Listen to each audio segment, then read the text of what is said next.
But I put in our, so you might want to change. Brad's got USDA, so it should be USDA. Emergency.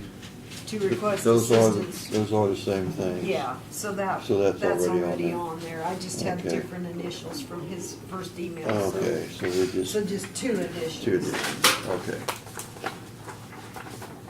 Actually, mine's wrong, it is LSDS. It Oh. isn't? Okay. Okay, well, we'll Change change it it back.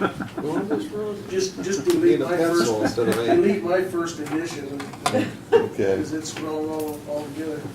okay. Yeah, it is LSDS. You're just trying to confuse me, I know, aren't you? I'm trying to get you This- confused like I am. Just as long as it's okay in the minutes. Yeah, well, I want to double check those.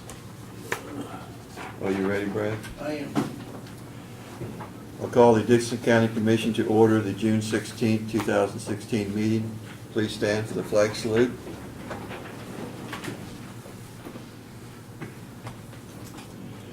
I pledge allegiance to the flag of the United States of America and to the republic for which it stands, one nation, under God, indivisible, with liberty and justice for all.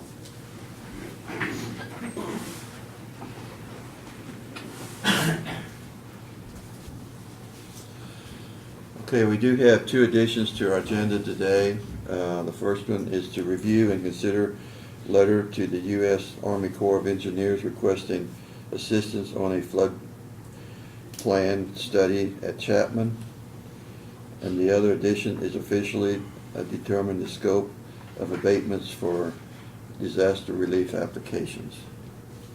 I'd move that we approve the agenda with these additions. Second it. Been moved and seconded. All in favor say aye. Aye. Opposed, motion carried.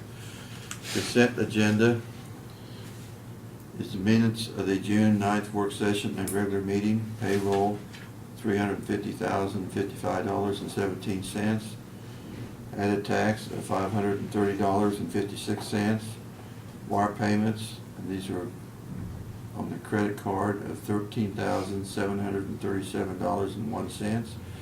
We have wire payment for the utilities of $8,857.56. I move that we approve the consent agenda. Second. Is there any discussion? If not, all in favor say aye. Aye. Opposed, motion carried. Commissioners' comments and committee reports. Craig, do you want to start? Just one, I had Brad email me all the credit card receipts and stuff like that, and when it's hot, I've got time to go through them, and I guess when I was going to school board, I used to do that, so nothing new, but I had Janelle look up a couple of, they weren't big ones, but I think that we need to be shopping locally for some of the stuff that was bought at Manhattan. It was a fry pan, jumbo cooker, large pizza, cookie set.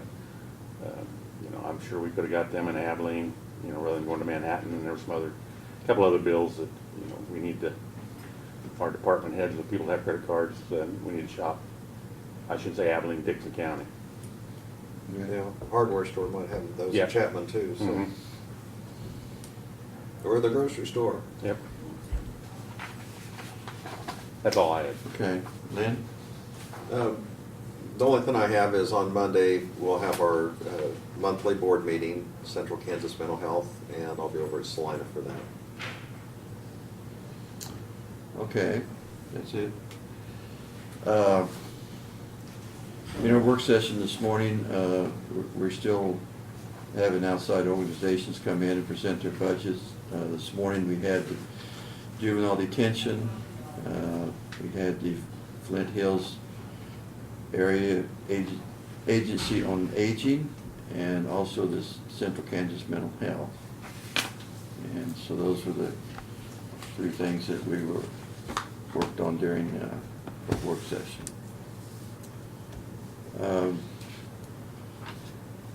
Harvest did start this week, out especially in the southern part of the county.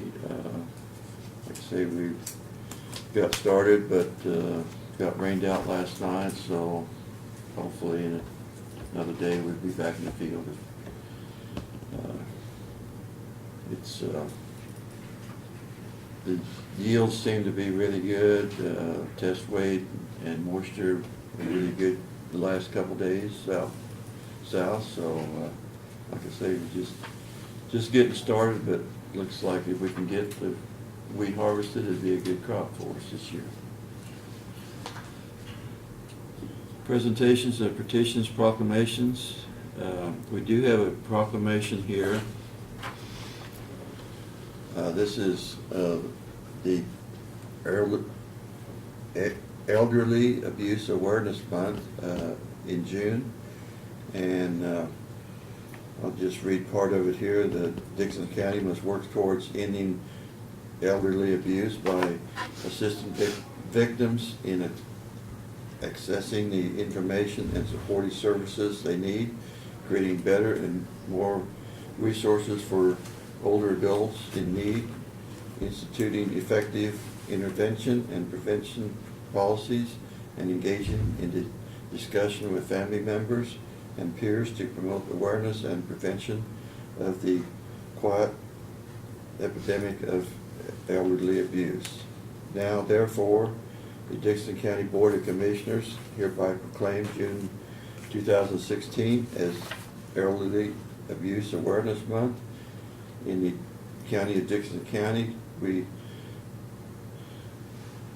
further to hereby proclaim June 15, 2015, World Elderly Abuse Awareness Day, and urge all citizens to work together to help protect elderly adults from abuse, neglect, and exploitation, because it is imperative that we refuse to tolerate the indignity of elderly abuse. I so move. Second. Been moved and seconded. Is there any discussion? If not, all in favor say aye. Aye. Opposed? Motion carried.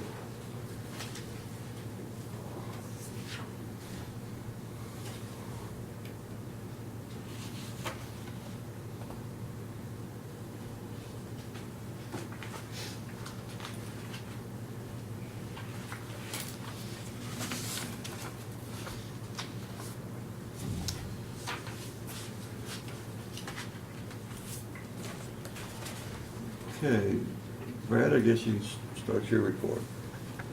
Okay. Last week you received a letter from Mary Duffy in regards to some property up in the northeast portion of the county, and I responded back to her and I sent you guys a copy of that, essentially addressing the issues that she had regarding her property valuation and some of the construction for the Keystone Pipeline. So I think that's taken care of, at least unless I hear back from her. This week, staff has spent some time on identifying locations regarding debris problems from the tornado on the 25th of last month. We have about right at 10 locations across the county that we've identified from our aerial, most recent aerial photography, that we have vegetative debris, which essentially are trees and the limbs and stuff that are look to be plugging or obstructing the creeks and waterways that are just upstream from one of our structures and bridges. That concerns us from the standpoint that when we do get a lot of rain or substantial water and that debris all comes down the creek, it could very well plug up our bridge and cause flooding, or worse, it could actually provide enough pressure to damage the bridge and take the bridge out. So in proactive measure, we've identified those sites. They are on private property, which precludes us as a government entity from going on and removing it without some type of an agreement. Obviously, funding is an issue because it's going to be expensive not only to identify those sites, but to do it. So one of your additions to the agenda is a letter addressed to NRCS to request that we be allowed to obtain some financial assistance from them out of what's called the Emergency Watershed Protection Program. We have used this program before years ago in removing some debris. The first step in utilizing that program would be for us to get them to come out. They'll send staff out and actually do an assessment, determine with boots on the ground where the debris is at, and come up with an estimate on what it would take financially to get it, the problem mitigated. And then we would obtain bids and come back. There would be a match involved from the county, and I believe we can use in-kind funds for that if it comes down to that, or financial match, but there would be a substantial amount of money available from them if it's granted to help pay for that. So the problem we have right now is obviously the debris came from who knows where. The landowners don't necessarily have the wherewithal to remove it and get down in and do it, and some of them may say, well, you know, it wasn't caused by anything I did, so it's really not my responsibility, and so, but we face kind of a detriment if we don't do something about it for our roads and bridges. So the letter that you would, we request you sign today simply requests that NRCS look at that, and there is funding currently available in the program, but if they can get it assigned a number and get it into the program and start the assessment, it would be the first step towards dealing with that issue. So during the work session, I showed you a map, but we've got about 10 locations that we feel like need to be addressed. So that's what that's about. If you have any questions on that, I'd certainly answer them, but we're trying to. Any idea of just how much debris has been hauled off yet? You know, Well, the last number I got was at, 2 weeks ago. Okay. I haven't gotten anything since. And I don't know that we've had a lot hauled off since, because Martin, once he got those roads open, he pulled the guys off to go try to catch up on some of our preparation for road projects. So, and we've got 2 or 3 guys down, and we got guys on vacation, so he's Right. short-handed too. So I don't think the numbers changed. I think it was that First week. half million Yeah. ton number that I gave you was a pretty substantial amount, so. And Randy did say at their staff meeting Monday that the amount of debris coming in is pretty much dropped at Yeah. this point, so those both vegetative and metal debris and stuff like that, so. The Sheriff's Department wanted you to know that they were arranging an extradition of a subject from Johnstown, Ohio, for whatever reason. The cost from the extradition company would be $1,027 was the bid, and that would be taken from the diversion fund. 3465 Sage Road, if you remember, taking you back a couple of years, was KDOT had a program, the state had a program where they would allow local entities to build bridges, local bridges on, in our case, a township road. If you used a contractor, you can use local funds, they give you up to so much money to do it. That's the one that we had selected. To make a long story short, by the time we got the thing engineered and the dust cleared, it was gonna cost us about twice as much out of our pocket as what we would get from the KDOT funds. So I'm not a mathematician by any means, but I could figure that one out, that we can do it a lot cheaper ourselves in the long run than utilizing their funding and following their rules and costing us $200,000 when they're only gonna give us $100,000. It just, the numbers didn't work out. So when John and Martin were up at KDOT on Tuesday meeting with Ron Seitz and their staff, they told them that, you know, we weren't interested in utilizing those funds. We will be sending them an official letter documenting that so that they can take our name off the list and maybe use the funds somewhere else or put it into another program. And then in the future, we'll look at that bridge through our normal replacement process.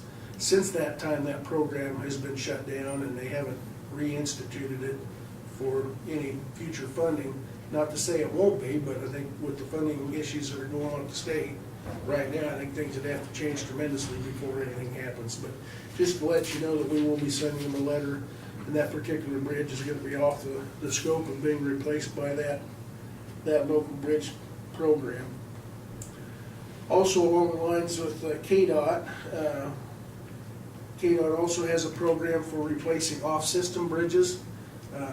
If you will recall, we have applied the last several years through that program to replace the one down on 800 Avenue, that concrete bridge. It hasn't been awarded, and we're aware that across the state, the bridges that have been awarded in that program have been anything that's fracture critical. We don't have anything in our county left that's fracture critical that we want to replace. However, we do have the next one that comes to mind is one on 1900 Avenue, southeast of Browns Park, that kind of sits a little cattywampus. I'm not sure what that definition is, but Yeah. sideways. We'll see how you spell that. Yeah, let's see how that works out for Kathy. The problem is that particular bridge sits on an FAS or a federal aid road. That 1900 Avenue is considered an FAS road.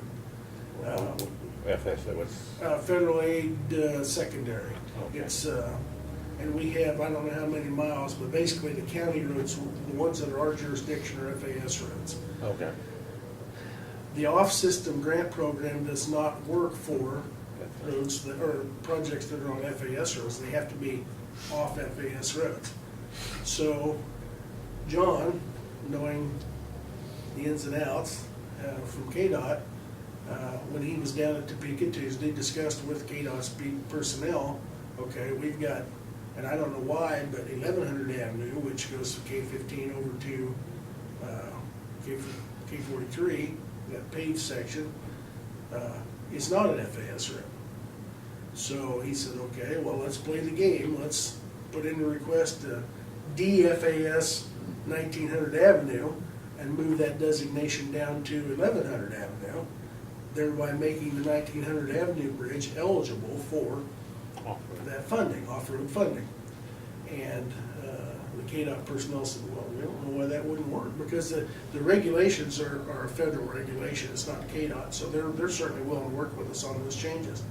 So what our intentions are at this point, it'll take a year or two to get it done, but is to make application to change the designation of those roads. And then next year, when the funding comes up for the off-road systems, we will put in for replacing the 1900 Avenue Bridge with an FAS grant, which will pay for 80% of it.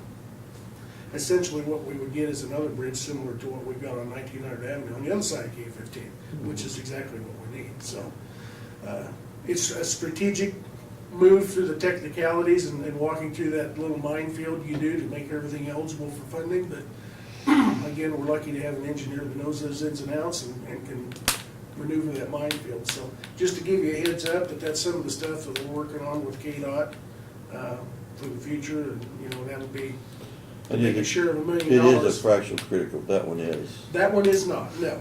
But it's a narrow bridge that, it's the arch bridge, and I don't believe it's considered fracture critical. Well, But yeah. it would be eligible for off-system funding.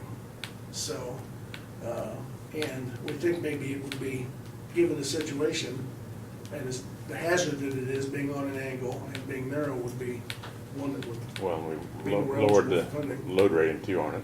yes. Yeah, it's only got a 6-ton Yeah, load rating. yeah, So, yeah, but I don't believe it qualifies for, and I could be wrong there, but I don't So- believe it's a fracture critical, so.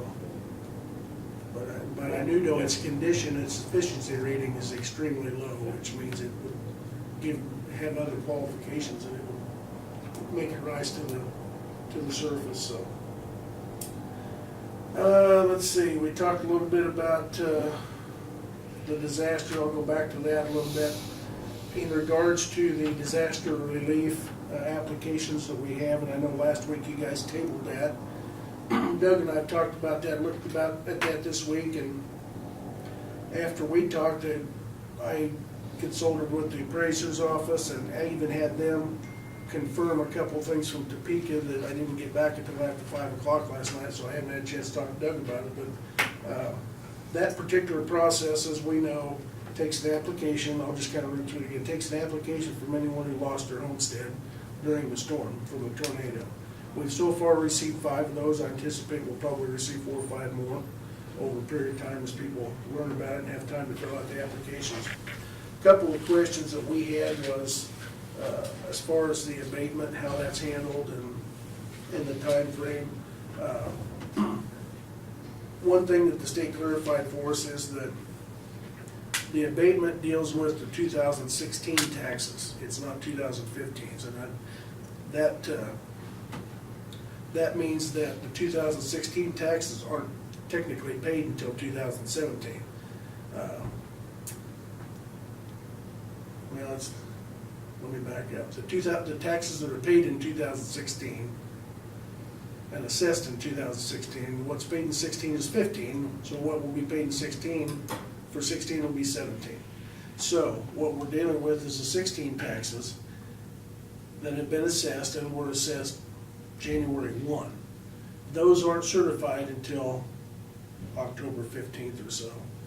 If someone wants to have that abated due to the conditions on the disaster, within the disaster statute, they make application, then you, as a county commission, have the choice to grant that if it meets the conditions. What you would do is give them a credit as of January 1, 2017 on their 16 taxes. Because they won't pay, 16 taxes aren't due until, December 20th. yeah, December December 20th 20th. and then May May 15th, or May May 10th. 10th, okay. So you would give them a credit, and that credit can be, or cannot be, it's up to you, correct me if I'm wrong, given a three-year window to take advantage of it. So it's not a rebate, it's not a refund or anything like that, it's just they get a credit. So what we hope they do is they rebuild, and then they get assessed property taxes on January 1, 2017 that are due in 18. If a person owes $3,000 in property taxes and 25 or 50% of that is $1,500 is for their homestead, they live out on a large section, then they would get a credit for that they could use towards the 2017 taxes. If one of the questions that Doug and I had, what if they don't rebuild? What if they turn around and lease or rent a house over the next 3 years? Or what if they move out of county? It really doesn't, if they don't rebuild and don't have any property taxes assessed to them, then they're just out the money, according to the state. They just lose it, after the 3 years. If they move out of county and don't rebuild it, they're out, and they had no taxes to pay in this county, then they're out the money. It's a credit that goes towards whatever property taxes they would have assessed by Dickinson County in the future 3 years. And the other question was that we had, one of the other questions was, can it be used towards personal property? It has to be real property, real estate property. Now, keep in mind, it also has to be, and this is a determination we've asked you guys to make today, the statute reads homestead and the surrounding property associated with the homestead, I guess, would be. It's not, that's not exactly the verbiage. The state said that you do have the latitude to determine whether you wanted to do the land that the house sat on with it, that it would include the whole parcel, or just the house and the buildings. And their recommendation was you do just simply the house and any related buildings to the homestead, such as a detached garage or storage shed or what have you, because the land value itself really doesn't change because of the house is gone. It's gonna be constant. It's the house, the losses with the house and the outbuildings and such. But you do have that determination. And so what we're asking today, the second item added to the agenda, is that you guys make a determination so the appraiser's office knows which direction to go with this as the applications come in, whether they deal with just the dwelling, the farmstead, and the related properties, or if the land's included.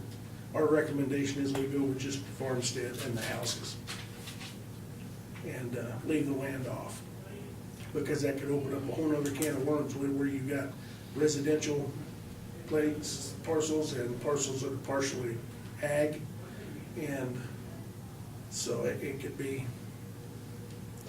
you may get into a match where it's not fair for everybody, and you're giving up something that really hasn't changed in value. The bottom line to that is, when we talked in the work session, that dollar amount is going to be very insignificant. The real dollar amount that these victims are looking for is for the house and their buildings. That's going to be the substantial amount on their tax for the abatement. But according to the law, though, the other buildings that are designated as farm buildings would not qualify under That's that correct. ruling.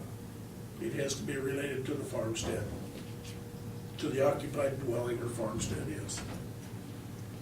But- Homestead. Homestead, I'm Yeah, sorry. yeah, I farmstead. mean, that's, That's Yeah. good. But it, yeah. but, like I say, if you got storage building for your lawnmower and stuff like that, that would qualify, 'cause that's part of the homestead then. That's what I would qualify it as, and I'm assuming the appraiser would too.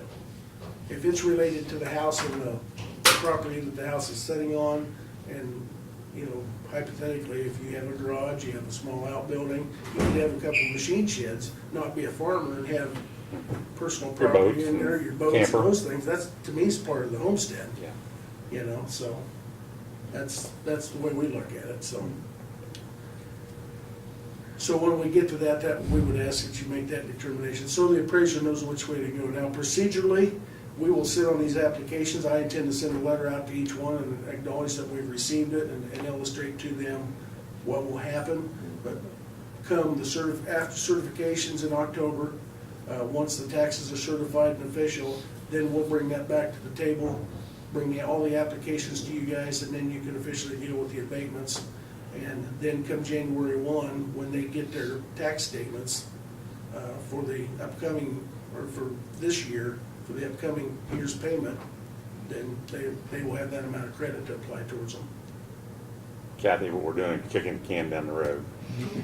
Well, and we have to. Right, I'm just Yeah. saying, that's what I Not meant. by our choice, but Right. we don't know until the Right. values are We're- certified in October. What we put on the, you know, put on the But table, we're gonna put it on indefinitely, and, Yeah, and the fact that it's a credit, yeah. people It's aren't not gonna get a losing, check. people aren't losing anything.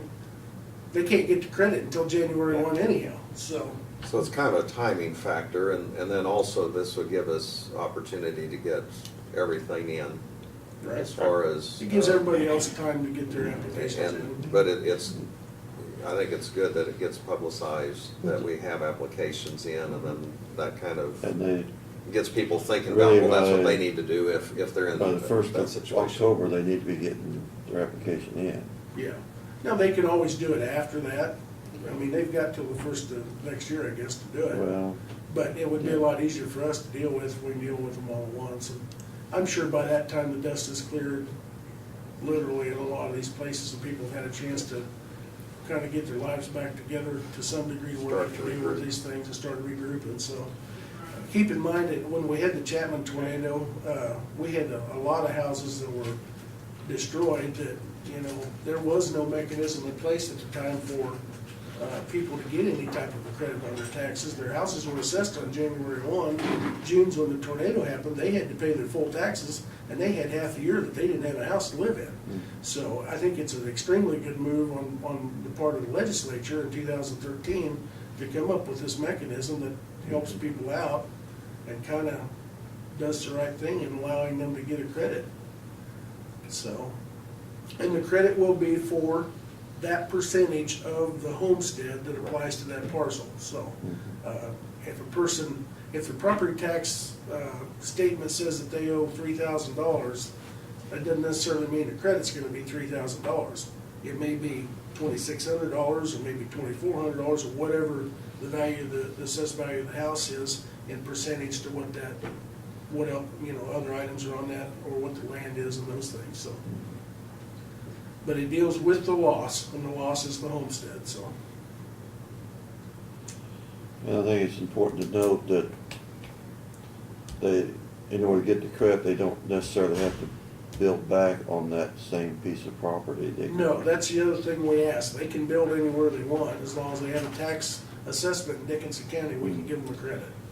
And some of them that, like, own land, even if they didn't get built back, if they rented somewhere, they could use the property tax on their land to. They for- can use for the that credit the towards credit. their farm land assessment. It makes no difference. It's a credit to be used on property taxes in Dickinson County. Correct. That's a good point to make. So I would think, since this was, a lot of the damage was in the rural area, that most people would have evaluations on land or some other property that, if they didn't get the house built back. Out of the applications we have at this point, I only know of one that didn't have any ag-related appraisal on their parcel, but the whole parcel was a residential parcel. Most of them do have some ag land or to some degree or another, so. But I also know that particular one plans on rebuilding where he's at, so. Anyhow, what I would suggest today, you tabled the applications last week, I would suggest you just take them off the table, and then at this point, choose to not do anything at this point until it's appropriate. And the appropriate time would be the end of October, 1st November, when we get those assessments in, or the things are certified, and we'll bring it back to you and have it done in a timely manner, so. Okay, the last thing that I had, just to let you know, Sterling Hall was, during the storm last night, apparently there was a lightning strike out in that area. Do you have any more information on that? Everything came on except one air conditioner unit on the roof, and it looks like possibly the motor took a hit, so we need to order a motor for the air conditioner unit. Okay. There is an auction out there Saturday. Is that something that could be done? I think we can get it pretty quick. Okay. All right, good. Well, that's a good So thing. It's a good thing everything came on. Our insurance will cover that probably. Yes, it should, yeah. But it hit the three-phase power and blew two of the three phases out from the hit, so it hit hard, so we're lucky it didn't. The chances are what may have caused that is having the one phase operate and the other two not, and the motor's trying to go and it burned the motor out, would be my guess, so. But, yeah, anyhow. Other issue at Sterling Hall, I was out there last week, who's, it's kind of gray area, who's the responsibility for reseeding, and that the fair board? They have Vance Inyard taking care of the grounds out there now. Okay. And he's gonna reseed all Okay. of that at the appropriate Well, time. I I thought it was like- too late in the year. He's mowing and taking care of that, Okay. but he said he was gonna reseed it all and till it up and take care of it all at once. Okay, well, like I said, I was out there, it's been, well, I think last Thursday I went out here Yeah. and just see what it looked like and stuff. And Yeah, they talked to him about getting it all back. And Okay. of course, you probably saw they added a couple areas, Yeah. they're putting in a couple additional benches and Yeah. stuff, and Yeah, I saw the, so, but yeah, they're supposed to be having. yeah, 'cause they pulled out some benches and stuff that were there to, Yeah. yeah. Yeah, so, it did turn out pretty good, the concrete people did a good job, and we should have, They got their extra slabs for their benches and stuff put in and it's all. we should have the sewer problems taken care of, and water problems, I guess, or from the kitchen, so. That was kind of miscombobulated mess we found out too, as I told you, so. We got that all replumbed while we were doing it, so. But should be taken care of, so. Unless you have any questions, I think that's all I had, so. Chancey, did you have anything else you wanted to report on? No, I was just in here, if you wanted to see any of them, on server 2, you have access to the aerials I just flew for all of those points and stuff. I went through the map with them and stuff. But went out and did the drone, so when that document gets signed, I'll hand carry it over to the NRCS office along with our flash drive with our new aerials, because they have their own GIS department, and they said it'd work really good if we could do that, and I was gonna put the pictures we flew, because I was able to use the drone that we have and fly right at treetop level and video all of the trees down in there. It looks a lot worse than from the 300 feet that the airplane did, even zooming in at it, it's not near as impressive. And out here, east of Rain Road on the Big River, the scour out there, I've got good footage of it, and it's probably a quarter of a mile to a half a mile of bank erosion that's probably 25 yards from our road. what would it be, 2500 Avenue? Yes, right off 25. I drove out there a Just- week or so ago. And it's, yeah, as soon as the water comes up a couple more times, I don't know what the distance is before they worry about it threatening a roadway, but that's one of our good roads right there. Right now. Right now, but, Yeah, we still. and what it'll take to stabilize that is gonna be a task. So hopefully the Corps engineer steps in, that's their river. They're the ones who do that. NRCS won't touch that with a 10-foot pole, but that's gonna be a Randy and a stream bank stabilization project that someone's gonna have to tackle. It's gonna happen. It's just, now's the time to start, because we can still keep it off our road, but a couple more floods and it's gonna be It's threatening. going towards 2500 down there? Yes, it's coming straight south. Mm-hmm. And if Kinda. you have access to that file, you could look at it if you Yeah. wanted to. It's number 9. Yeah, it's out there with Eddie McLaughlin. Diane used to live out there is where it is. Yeah. So, yeah, not to change the subject here, but you know, it kind of started in Ottawa County, but it, just as soon as it got into Garrett County, it lifted up, it looked like. 'Cause, Thankfully. yeah. And then, Oh, yeah. just like it had a target on Dickinson County, that was its mission, and that's to get it done. Yeah, because if it wouldn't have, Gary Haslam's house would have been right in the path of it there. His trailer house and stuff. Okay. Doug, did you have anything for us today? No, thank you. Notices and communications.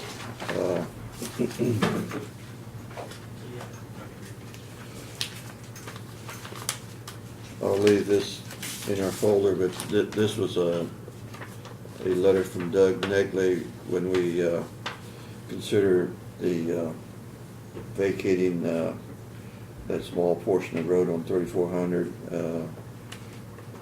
I guess he had some questions originally about that, and the information we got to him satisfied him, and said that he had no objections to it. So, That's next week too. yeah, I'll leave that. I have a file, I'll put it in. I have a file, you want me to put it in? Yeah, we'll just save that for next week. Okay. Yeah, you get written thank you on there, so, for the information, so Yeah. that's nice to get. There is a monthly report from the clerk of the district court here. The commissioners want to look at that, and then we just got a magazine from the Park and Recs that puts out a magazine.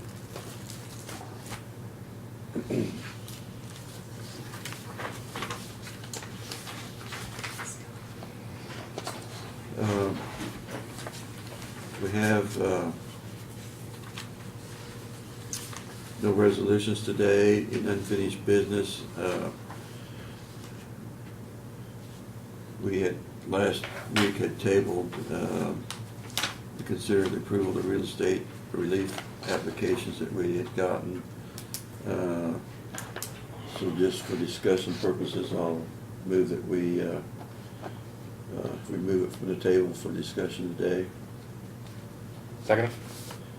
It's been moved and seconded. Any discussion? Well, I think Brad had mentioned that in tabling this, we still will bring it up, but it's gonna be in the fall, September, October, somewhere in that time frame to consider, so. Say all in favor of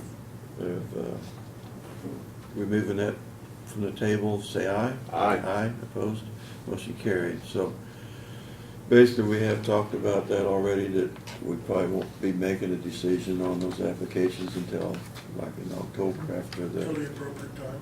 Yeah, and just encourage the other ones to get their applications in, like I say, so that we have them all in at the time we can make that decision. But like I say, I think, like I say, we do have some options there at that time, but hopefully we'd be in a financial condition where we could give them the full credit in the first year and not spread that out over 3 years. But that is one of the options we have. But hopefully at that time we'll be able to do that in just 1 year. Okay.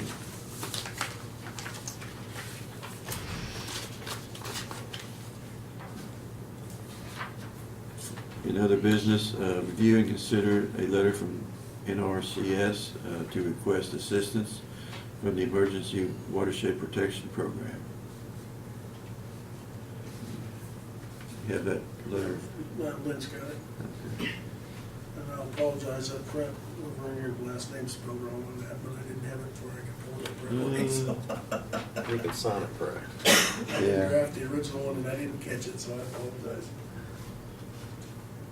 I just saw it here about 20 minutes ago.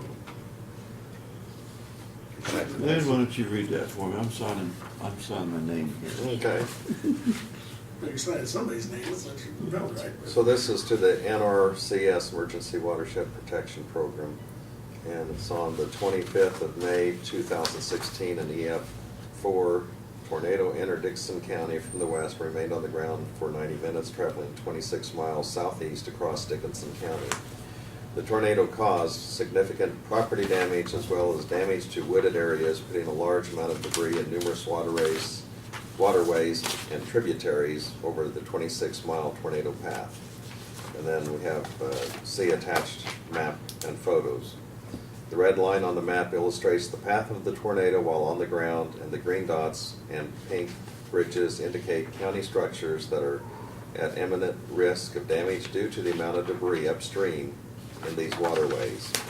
Due to the impending issues that will most certainly present themselves when sufficient rain is received to cause runoff and subsequent flooding due to these locations being obstructed with debris, the Board of Dixon County Commissioners respectfully request assistance from the Emergency Watershed Protection Program in removing this debris and mitigating this problem. Regards, and then we'll have our signatures of the County Commission, and I'd move that we go ahead and send that letter. Okay, I'll second it. Any discussion?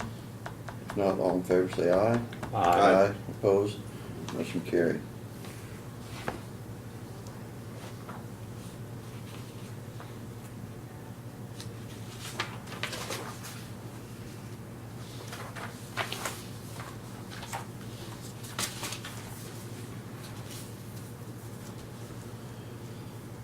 Okay, now we will, the two additions that we added to our agenda. Review and consider letter to U.S. Army Corps of Engineers requesting assistance on a floodplain study at Chapman. Okay, a little background on this. I don't know, we didn't really talk about this much, but the city of Chapman is doing what they can to mitigate flooding on the eastern portion of their city. And anybody that knows anything about Chapman knows anytime Chapman Creek comes up, the east half of the city's in danger. So a couple of the issues that we know are there are the bridge on Old 40, of course, the railroad bridge, trestle bridge, and Chapman Creek was a big issue. In a joint venture between the county and the city of Chapman, we are, by sending this letter requesting the U.S. Army Corps of Engineers assist us in providing a study to see what can be done to mitigate that problem.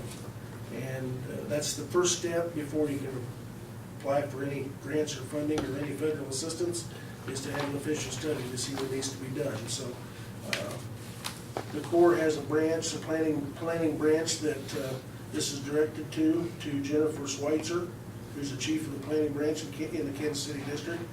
And the letter basically says that we understand as a sponsor that would be responsible for 50% of the feasibility study costs that would exceed $100,000, but that our 50% could be in-kind services that can directly contribute to that, and we would share that cost with Chapman. We're working with them at this time to try and get the approval to do that study. So the first step is to send a letter requesting it to them, just like you just did for the watershed and the other issue. So we're obligating nothing, but we're requesting quite a bit. So.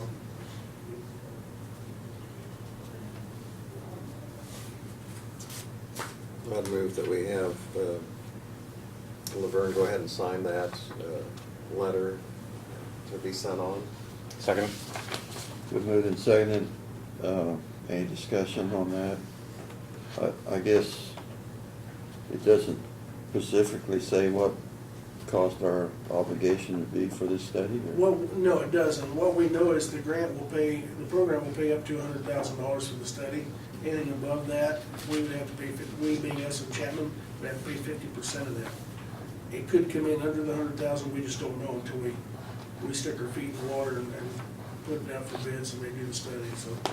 Yeah, I know, the railroad tracks probably hold back more water than 040. Yeah, and we've, Ty Lemon, who's the inspector and floodplain manager for Chapman's been over here a number of times and talked to John and Barton and I and to Dustin and And we all know it doesn't take a hydrologist or an engineer to figure out if we put a bigger bridge in on Old 40, it's just gonna bottleneck at the trestle, so, we need to get an official study to show what all needs to be done to mitigate that problem. And I'm sure those are two things that are gonna be on that study, but there may be some others too. Maybe other ways of slowing the water down upstream, but, you know, I don't know, so that's the reason for the study, so. Watershed. Figure out how to get that Well- water drain uphill and turn it around, you know. Corps will do that. If The they, federal government, they can do it, right? like I say, I know, and every situation's different, but when Turkey Creek Watershed put in all the dam structures on Turkey Creek, my grandpa's farm flooded all the time before those dams went in, and I don't know that it's flooded since. Yeah. I mean, it was a huge improvement when they put all those watershed dams in, And because it may very well be, Craig, they- hit the nail on the head to the north, you know, it's doing something. that is, I know that area quite well down there, and those watershed dams, they drain down so that they have a reservoir there when it does rain a lot, Absorb the load, yeah. that it can fill all those dams back up. And then they will gradually drain back down to the conservation level then, after the rain's over, so. Yep. And this is the letter that's being signed by not only you, but Dustin, Ty Lemon, and the mayor of Chapman, so to show the collaboration between the two entities. Okay, is there any more discussion on this before we vote? Been moved and seconded. All in favor, say aye. Aye. Aye. Opposed? Motion carried.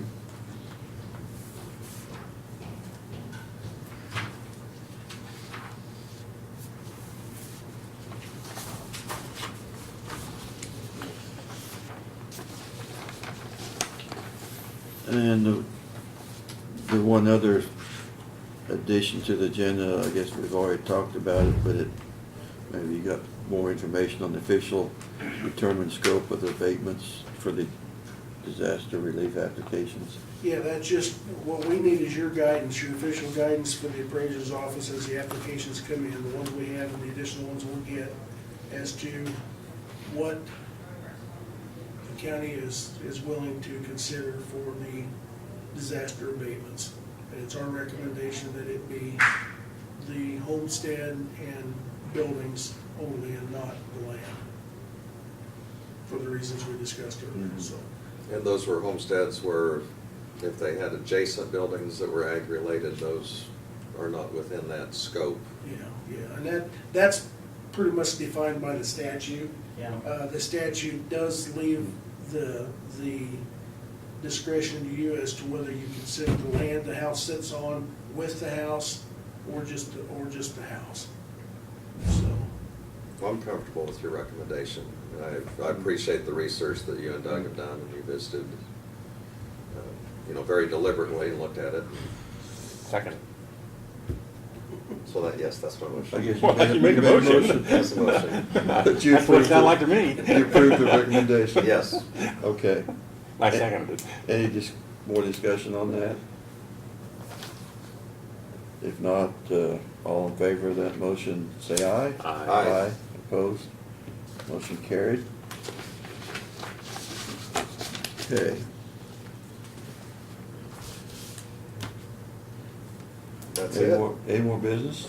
no, Unless just Doug has anything. next week, we just have the public hearing for the vacate. And other than that, that's it. And we're going to continue coming in at 8 o'clock for budget hearings through this month, and I think then, it's, 3 more weeks or something? Yeah. It's in your notebook. Yeah. Okay. I'll send We you have that the on Monday. Historical Society extension,